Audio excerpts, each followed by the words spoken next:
नाज़रीन आदाब अर्ज़ हैं, कैसे हैं आप? उम्मीद है अच्छे होंगे। अल्लाह ताला आपको महफूज रखे। आजकल सैलाब का दौर दौरा है। एक तो कुछ भारत पर इल्ज़ाम तराशी हो रही है।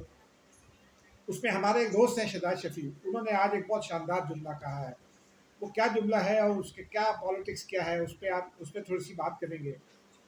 रूटा के हवाले से एक कहानी है, ज़्यादा पुरानी नहीं है। ये सिर्फ 2022 की है, जनवरी 2022 की। उसके बाद उस वक्त क्या हुआ था वो बताएंगे, और आज लाहौर की हालत क्या है, उस इलाके की जहाँ ये रूडा की अमलदारी है, उस पर बात करेंगे। फिर आपको बताएंगे कि पीटीआई ने बयानिया बदल दिया है, किसको निशाना बना रही है, सिवाय जनरल आसिम मुनीर के कौन निशाना हो सकता है। इस पे बात करेंगे, वजह बताएंगे आपको, बयानिया क्यों तब्दील किया ये बताएंगे। और फिर आपको बताएंगे इमरान खान साहब का अलमिया, कि अपने तो उन पर एतबार नहीं करते, लेकिन गैरों को भी एतबार नहीं हो रहा। महमूदा चकरई को नामजद किया, लेकिन उन्होंने क्या कहकर इनकार किया, इससे आपको आगाह करेंगे। बहुत मज़ेदार कहानी है, कहीं मत जाइएगा। तो पहले सैलाब की बात कर लेते हैं, क्योंकि बहुत नुकसान हो रहे हैं, और हत्ता के भारत से बहुत सारी इंसानी लाशें भी आई हैं। एक मगरमच्छ भी आया, वो शायद अब वापस पानी में चला गया होगा। उसके अलावा जानवर बहुत सारे बैग कराए, सामान बहुत सारा बैग कराया। शायद सी बात है, इंसानी अलमिया है, वो लाशें पाकिस्तान की जानिब से भारत को यकीनन वापस की जाएंगी। लेकिन इसमें भारत का एक पॉलिटिक्स शुरू हो गई है, वही रिवायती पाक भारत जो मुखालफत है, उसमें भारत की नाअहलियाँ मौजूद हैं। हो सकता है बीजेपी का जो पाकिस्तान दुश्मन रवैया है वो उन नाअहलियों की एक बुनियादी वजह हो। लेकिन वो जो हमारे दोस्त हैं शहजाद शफी, अच्छा ख्वाजा आसिफ ने बड़ी बेहतरीन बात की है। उन्होंने बताया कि भारत ने आगाह किया, लेकिन कई जगहों पर भारत ज़रा सा ताखीर का शिकार हुआ। असद इकबाल ने भी कुछ बात की, उन्होंने कहा कि रावी पर भारत ने पुल बनाया, वो लेकिन वो ऐसे पुल बनाया कि वो उनको क्रॉस करके पानी आ गया। पानी बहुत ज़्यादा होता है, और पाकिस्तान इन मौसमियाती तब्दीलियों के हवाले से भारत का गुज़िश्ता रोज़ भी मैंने आपको बताया था कि भारत का बड़ा किरदार है। उसके बाद मैं डाटा मैंने चेक किया, ग्रीन हाउस गैसेस की इमिशन का जो डाटा है, भारत का नंबर उसमें तीसरा है। पहले नंबर पर अमेरिका है, दूसरे नंबर पर चीन है, तीसरे नंबर पर भारत है। चीन अब मौसमियाती तब्दीलियों के हवाले से काम कर रहा है। अमेरिका और वो उस एग्रीमेंट पर भी रजामंद है, जिस पर साइन करने के बाद ओजोन लेयर की बहाली के लिए कुछ इकदाम करने हैं। लेकिन अमरीकी जो हुकाम हैं, अब वो नहीं मान रहे। पहले पिछली हुकूमत ने वादे पर रजामंदी जाहिर की थी, बाइडन हुकूमत ने, लेकिन अब ट्रंप हुकूमत उसको एक बार फिर डिफाई कर रही है, और वो कह रहे हैं कि हम ये वादा अमल बराबर नहीं होने देंगे। ये वजह है, बहुत बड़ी वजह है। लेकिन वो शहजाद शफी हैं, वर्कर हैं, वो पाकिस्तान पीपल्स पार्टी के लैया से दोस्त हैं हमारे।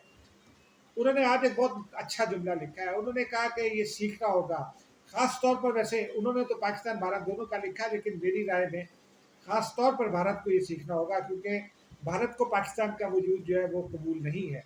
उसको ये सीखना होगा कि पड़ोसी को मिटा कर आप नहीं रह सकते। आप बहुत, ये जो सैलाब की सूरत हाल है, इससे जितना आपका पड़ोसी मुतासिर हुआ है, उतना आप उससे ज़्यादा आप मुतासिर हुए। भारत में नुकसान ज़्यादा हुआ है। यानी आप डूबेंगे और तैरेंगे इकट्ठे, तो फिर आप पड़ोसी के साथ को एग्जिस्टेंस के उसूल पर चले। ये बुनियादी सबक है भारत के लिए। ये अल्लाह ताला का पैगाम भी है। देखते हैं उनको समझ में आता है कि नहीं आता, लेकिन अब मुद्दा की जानिब आ जाते हैं। ये इमरान खान साहब को ये कहानी बयान की गई कि ये जो दावी है, ये तो अब सीवरेज का नाला बन गया है, और ये बहुत अरबों रुपए की इधर जगह पड़ी हुई है। सैकड़ों एकड़ ज़मीन, बढ़ के बल्कि लाखों एकड़ ज़मीन पड़ी हुई है। तो इस पर हम एक नया शहर बना सकते हैं, लाहौर की अर्बनाइजेशन को रोक सकते हैं, वो जदीद शहर होगा। उसमें उसको इंडस्ट्रियलाइज भी कर सकते हैं। उसमें जनाब लाहौर पर दबाव कम हो जाएगा उस वजह से।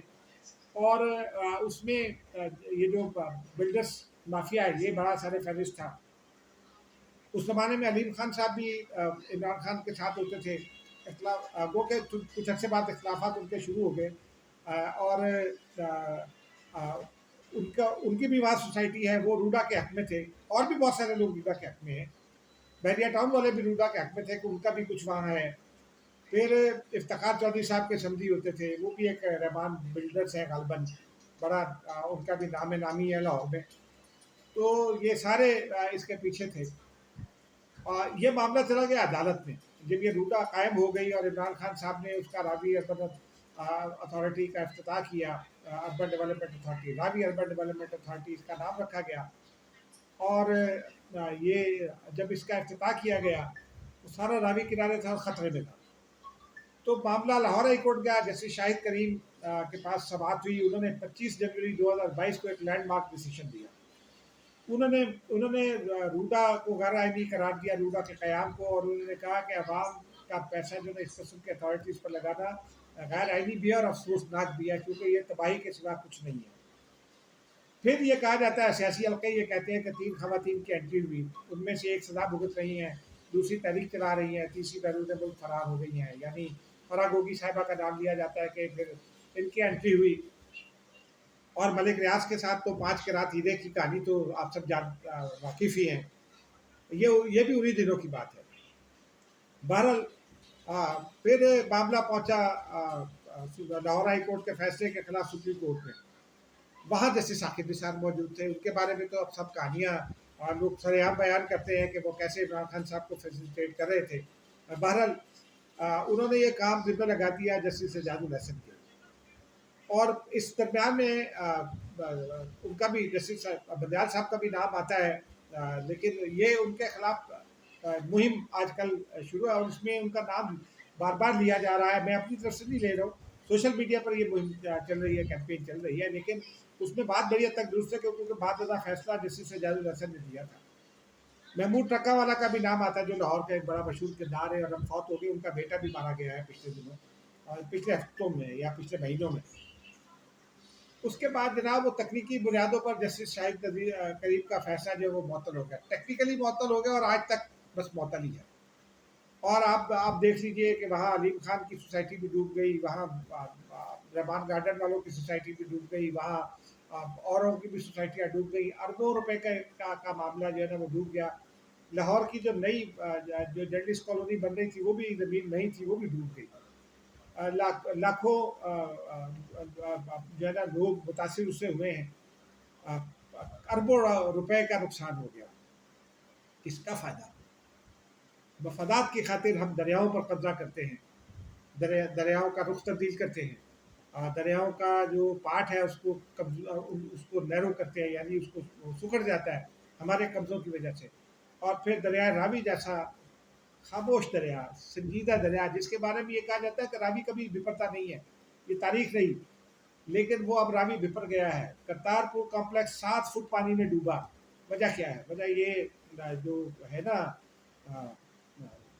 दरियाओं की ज़मीनों पर कब्जा करके कहीं काश्तकारी हो रही है, कहीं कंक्रीट कंस्ट्रक्शन हो गई। ये अताउल्लाह तारड़ ने एक बात की है जो वज़ीर इत्तलात है, और मैं उस बात की हिमायत पर हूँ, बल्कि उनको खराज तहसीन पेश करता हूँ। उन्होंने ये कहा कि जिन लोगों ने गैर कानूनी तामीरात की, उनको मुआवजा नहीं दिया जाएगा, चाहे कुछ भी हो जाए। जो अगर उनकी फसलें हैं, कुछ भी है, मकानात गिरे, उनको मुआवजा नहीं दिया जाएगा, क्योंकि उन्होंने गैर कानूनी काम किया। बिल्कुल हुकूमत का रवैया यही होना चाहिए। ख्वाजा आसिफ साहब भी आज एक बड़े बारकतुल्लाह बयान के साथ सामने आए हैं। उन्होंने भी ये कहा है कि सियालकोट में ये बल्दियाती इलेक्शन होने चाहिए, बल्दियाती निज़ाम ही नहीं है, ये बल्दियात की जिम्मेदारी थी। ये नालों पर कब्जा हो गया, मकानात गैर कानूनी तामीरात हो गई, सियालकोट शहर डूब गया। तो वैसे तो ये कहा जा रहा है कि ख्वाजा आसिफ साहब के एक अजीज़ का भी नाम सामने आ रहा है, लेकिन ख्वाजा आसिफ हमेशा जुर्रत से बात करते हैं, इसलिए मेरा बहुत सारी चीज़ों पर उनसे इख्तलाफ है। वज़ीर बनने के बाद उनकी गर्दन में बहुत सारा सरिया भी आया है, लेकिन वो बात हमेशा दुरुस्त करते और टाइमली करते हैं।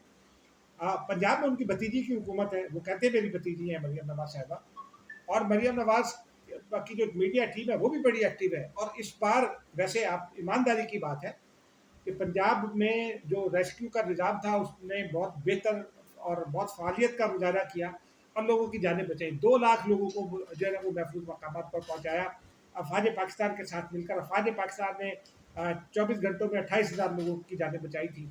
ये कोई मामूली बात नहीं होती है, लेकिन इनको ये सोचना चाहिए कि ये जो गैर कानूनी तामीरात हुई हैं, चाहे जो भी मुलव्वस हो, वो गिराए, दरिया का पार्ट बहाल करें। जब तक दरिया की चौड़ाई बहाल नहीं की जाएगी, ये सैलाब आते रहेंगे। बाकी रही डैमों की बहस, तो वो तो हमारे बाद ऐसे आबी माहिरीन हैं जिनको पानी का कुछ पता नहीं है, जिनको तारीख का कुछ पता नहीं है, जिनको जोग्राफिया का कुछ पता नहीं है, वो कहते काला बाग डैम बढ़ा दो जी।